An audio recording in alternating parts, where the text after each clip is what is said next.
jipya Mungu anajifunua kwetu na anakaa ndani yetu. Anasema kitakuwa katika siku hizo, asema Bwana, nitaondoa moyo wa jiwe ndani yao, nitaweka moyo wa nyama, na nitaandika sheria zangu ndani yao, nami nitakaa katikati yao, nami nitakuwa Mungu kwao, na watakuwa watoto wangu. Sikiliza, katika Agano Jipya Mungu amejifunua kwa kiwango cha juu zaidi. Ni heshima kubwa ametupa zaidi ya heshima ambayo alimpa Musa. Ufunuo ambao Mungu ametupa ni wa hali ya juu kuliko ufunuo ambao Musa alipewa. Ufunuo ambao Musa alipewa ulibadilisha kila kitu cha maisha yake.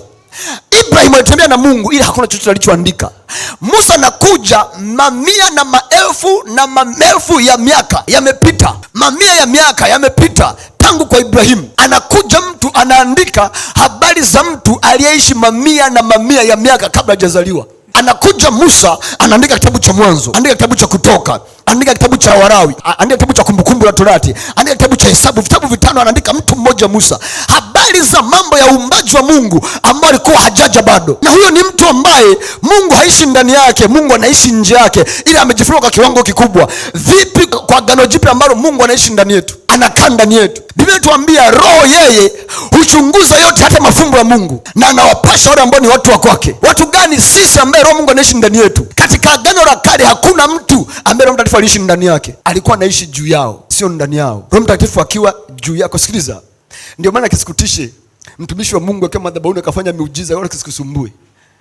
Roho wa Mungu akiwa juu ya mtu ni kwa ajili ya utendaji kazi kwa watu wengine. Kuna mambo Mungu anataka kufanya kwa watu wengine, kwa Roho Mtakatifu anakuja juu yake. Ila Roho Mtakatifu ndani ya mtu ni kwa ajili yake yeye. Kwa Roho Mtakatifu akiwa juu ya mtumishi ni kwa ajili ya kusanyiko ambalo Mungu amempa kwa wakati huo, alihudumie kwa kiwango ambacho Mungu anataka alihudumie. Ila Roho Mtakatifu akiwa ndani yake ni kwa ajili yake pia, sio kwa ajili ya watu wengine. Ndio maana kwa Samson Biblia inasema Roho Mungu alikuwa anakuja juu yake kwa nguvu. Wakati Samuel anampaka mafuta Sauli, anamwambia nikipaka mafuta Roho Bwana atakuja juu yako na utabadilika tu mtu mwingine. Na alipopaka mafuta Biblia inasema Roho Bwana akaja juu yake, akabadilishwa kama mtu mwingine. Alikuja juu yake. Katika Agano Jipya anakaa ndani yetu. Sisi ni nyumba ya Roho Mtakatifu. Sikiliza, kama sisi ni nyumba ya Roho Mtakatifu, hakuna cha kutushinda. Biblia inasema hivi, nitatoa sehemu ya roho iliyoko juu yako, nami nitaiweka juu ya wale wazee 70. Kwa hiyo inatuambia kwamba ile roho ilikuwa inatenda kazi na Musa haikuwa ndani ya Musa, ilikuwa juu ya Musa. Nami nitatoa sehemu ya roho iliyoko juu yako, sio iliyoko ndani yako. Ilikuwa ni Agano la Kale. Katika Agano Jipya Biblia inasema tumefanyika kwa hekalu la Mungu na Roho Mtakatifu anakaa ndani. Kwa ile hekima iliyokuwa juu ya Musa ikampa ufahamu wa mamia ya miaka tangu uumbaji wa ulimwengu. Hiyo ndio iko ndani yangu, hiyo ndio iko ndani yako. Amen. Hiyo ndio iko ndani yangu, hiyo ndio iko ndani yako. Amen. Na kuanzia leo ikatende kazi kwako katika jina la Yesu. Amen. Ikatende kazi kwako katika jina la Yesu Kristo. Amen. Kwenye kila njia panda utakayokutana nayo, Roho ya Bwana itatenda kazi ndani yako. Amen. Na itakuonyesha njia katika jina la Yesu. Amen. Katika jina la Yesu Kristo. Roho ya kwako itakuwa sensitive kusikia sauti ya Bwana katika jina la Yesu Kristo. Amen. Na kwa hiyo hautashindwa katika jina la Yesu. Amen. Mahali pale popote ulipo utafanyika baraka kuanzia leo katika jina la Yesu. Amen. Ukienda kusoma Samueli wa pili sura ya 6, wakati sanduku linarudishwa, Daudi ameenda kulichukua. Alipolichukua anarudisha mjini Yerusalemu, alienda kinyume na utaratibu. Akajichukua tu watu wote. Unajua Biblia imeweka utaratibu namna ya kubeba sanduku la agano. Ameandaa kabila la Walawi. Wale ndio wanashughulika na mambo yote ya sanduku. Daudi akajibebea watu wote tu waliojichagulia. Wakatandikwa, ndipo kwa wakina Uza wakafa. Ng'ombe alipojikwa akagusa sanduku akapigwa pale pale. Sikiliza, Uza alidhani anamsaidia Mungu ili sanduku lisianguke, ila Mungu akamtandika. Kwa nini? Sababu aliligusa nje utaratibu. Sikiliza nikwambie, kuanzia leo kila atakayekugusa nje utaratibu atakutana na kipigo cha Bwana katika jina la Yesu. Amen. Andiko linasema Mungu atamuharibu kila anayekuja kuharibu hekalu lake. Na Biblia inatuambia kwenye Yohana sura 8 kwamba andiko haliwezi kutanduka, and the scripture cannot be broken. Kwa kama likiongea limeongea. Yoyote atakayekugusa isivyo sahihi atakutana na mkono wa Bwana katika jina la Yesu. Kila atakayekugusa isivyo sahihi atakutana na uharibifu wa Bwana katika jina la Yesu. Amen. Asema nami nitaharibu kila mtu atakayekuja kuharibu hekalu lake takatifu. Hekalu lake takatifu ambalo ndilo. Kwa kila kinachokuja kukuharibu kuanzia leo kitaharibiwa na mkono wa Bwana katika jina la Yesu. Amen. Na utashuhudia kwa macho yako katika jina la Yesu. Amen. Sasa angalia, alipopigwa pale, Daudi akaogopa kuendelea na safari. Akaamua kulipeleka ile sanduku kwa Obed-Edom. Kwenye Samueli wa pili sura ya 6, kwa Obed-Edom. Limekaa pale. Biblia inasemaje? Obed-Edomu alikaa miezi 3 akabarikiwa. Kila kitu nyumbani kwake kikabarikiwa. Kila kitu ndani yake kikabarikiwa na akafanikiwa sana. Ndani ya muda taarifa zikajulikana. Daudi akapewa taarifa kwamba nyumba ya Obed-Edomu imebarikiwa na kila kitu kimebarikiwa kwa sababu ya sanduku la agano liko ndani yake. Sikiliza, wewe sio hasara, wewe ni baraka. Amen. Usimwekee Mungu mpaka katika fahamu zako. Usijione kama hasara, jione kama mtu wa faida. Usijione kama mtu ambaye upo tu, jione kama mtu wa baraka. Amen. Mahali pale popote ulipo, upo kwa ajili ya kupitisha baraka. Amen. Wewe ni baraka. Amen. Wewe ndio lile sanduku. Una Mungu ndani yako, una Roho Mtakatifu ndani yako. Amen. Una Roho Mtakatifu ndani yako. Wewe Amen. Ni baraka. Amen. Sikia, sanduku lilipokuwa ndani ya nyumba ya Obed-Edomu, kitu cha kwake kilibarikiwa. Sikiliza, ndio Mungu yule aliyekuwa pamoja na Yusufu.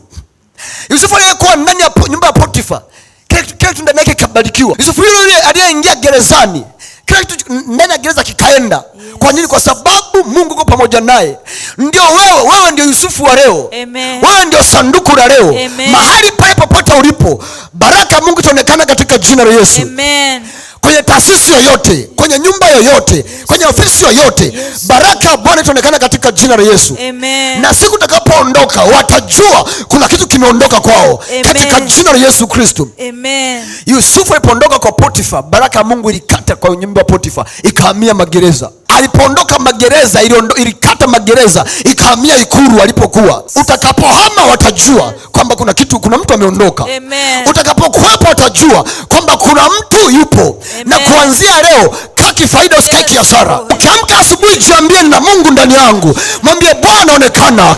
Bwana onekana. Nilipo kwa ajili kukuonyesha. Mwambie Mungu, mimi ni kama skrini tu, ninakuonyesha mahali ulipo. Ndio maana Biblia inatuambia kwenye Petro wa kwanza sura ya 9 kwamba ninyi ni uzao mteule, ukuhani wa kifalme, taifa takatifu, watu wa milki ya Mungu, mmewekwa kuonyesha utukufu wa Bwana. Mahali popote ulipo utaonyesha utukufu wa Bwana katika jina la Yesu. Katika jina la Yesu.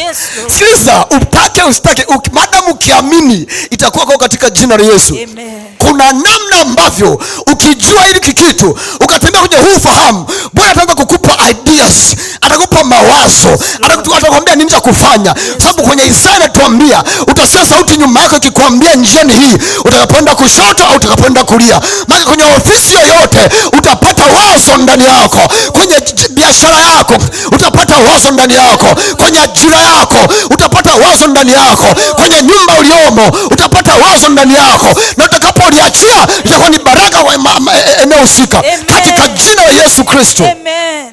Mungu alisema na Yusufu, akampa wazo Farao la namna ya kutunza taifa lile. Miaka 7 ya njaa alimpa. Sikiliza, kuanzia leo shida ikiinuka mahali ulipo, usiseme kwamba siwezi, usiseme kwamba sijui. Sasa sikiliza, Yusufu alitatua shida kwa idea ambayo Mungu alimpa, na Farao alijua hiki kitu kinatoka kwa Mungu. Yusufu akamwambia Farao, tafuta watu wenye hekima na akili utakaowaweka juu ya taifa hili, wafanye 1, 2, 3. Farao akamwambia, tupate wapi mtu kama wewe mwenye roho wa Bwana ndani yake? Kwa wengine anamwambia Yusufu, hiki kitu sio swala la akili peke yake, sio swala la hekima peke yake, sababu kabla ya kwako nimeita waganga wameshindwa, nimeita wenye hekima wameshindwa, nimeita wenye akili wameshindwa. Kwa hiki kitu ni swala la roho wa Bwana kuwa pamoja na mtu. Sasa huyo roho aliyempa Yusufu idea, aliyempa Yusufu solution, ndio huyo yuko ndani yako. Atakupa solution mahali ulipo. Ukikaa ukawaza ukaona haiji, jifungie mahali. Wakati kwenye kitabu cha Danieli, wakati wametokewa pale, mfalme ameota ndoto, hajui chochote, amesahau ndoto, amesahau na tafsiri, ndani yake na mahangaiko. Akaita wenye hekima na waganga wote wa Babeli, wakashindwa. Walivyoshindwa akasema, naua wenye hekima wote ndani ya Babeli, naua wote, naangamiza. Taarifa ikafika kwa Danieli, akaambia mfalme asiwe na hasira, atupe muda. Kuna jambo likija, waambie nipe muda. Danieli akamuita Shadrach, akamuita Meshach, akamuita na Abednego, wakajifungia ndani, wakajipika ndani. wakaomba ndani, wakashandaraisi ndani. Bwana akasema nao, walichochele roho iliyokuwa ndani yao, walinena kwa lugha, wakaomba kwa Mungu wao, roho akasema pamoja nao, sababu walikuwa pamoja nao. Akaenda akamwambia mfalme, ndoto ni nipi? Na akamwambia na tafsiri ile ndoto. Wakapata promotion. Kwenye tatizo lote likija, usilikimbie, jipe time. Amen. Jifungie ndani. Yes. Jifungie ndani. Omba kwa ajili ya taasisi yako, omba kwa ajili ya ofisi yako. Yes. Omba kwa ajili ya nyumba yako, omba kwa ajili ya familia yako. Tafuta solution. Utakaopata wazo lipeleke mbele pale. Ukiliongea watakushangaa. Yes. Wanasema tupate wapi mtu kama wewe mwenye roho wa Bwana ndani yake.